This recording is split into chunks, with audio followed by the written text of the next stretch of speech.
ఎల్సెలా books పాడ్కాస్ట్కు స్వాగతం. ఆధ్యాత్మిక నాయకత్వంలో మహిళల పాత్ర గురించి చర్చిద్దాం. మహిళల నాయకత్వం ఇది ఎప్పటికీ పాటించాల్సిన ఆజ్ఞ లేక అప్పటి సంస్కృతికి సంబంధించిన మార్గదర్శకమా?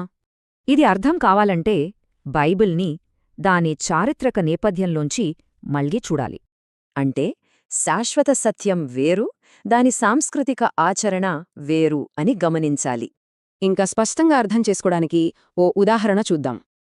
ఉదాహరణకు, స్త్రీ ఉపదేశించడానికి నేను అనుమతించను అనే ఈ వాక్యముంది కదా. మరి ఇది ఎప్పటికీ పాటించాల్సిన నియమమా, లేక అప్పటి పరిస్థితికి మాత్రమే చెప్పిన మాట? దీన్ని అర్థం చేసుకోవాలంటే పౌలుతో పనిచేసిన వాళ్లని ఓసారి చూద్దాం. నిజానికి ఎఫెసూలో ఉన్న ఒక ప్రత్యేకమైన సమస్య వల్లే పౌలు ఆ మాట చెప్పాల్సి వచ్చింది. అందుకే ఆయన నేను అనుమతించను అన్నారు. ఇది అప్పటికి మాత్రమే సంబంధించిన తాత్కాలిక సూచన. పౌలు సంగతి పక్కన పెడితే బైబిల్లో ఎంతోమంది గొప్ప మహిళా నాయకులు ఉన్నారు. ముందుగా మిర్యాము, ఆవిడొక ప్రవక్త్రి, విమోచకురాలు కూడా. మోషే, అహరోనులతో సమానంగా ఇశ్రాయేలును నడిపించింది. ఆ తర్వాత దెబోరా న్యాయాధిపతిగా, ప్రవక్త్రిగా, సైన్యాధిపతిగా కూడా పనిచేశారు. ఈ నాయకత్వ పరంపర కొత్త నిబంధనలో కూడా కొనసాగింది. యేసు ఎంతోమంది మహిళలను సువార్తికులుగా, సాక్షులుగా, సంఘనాయకులుగా నిలబెట్టారు.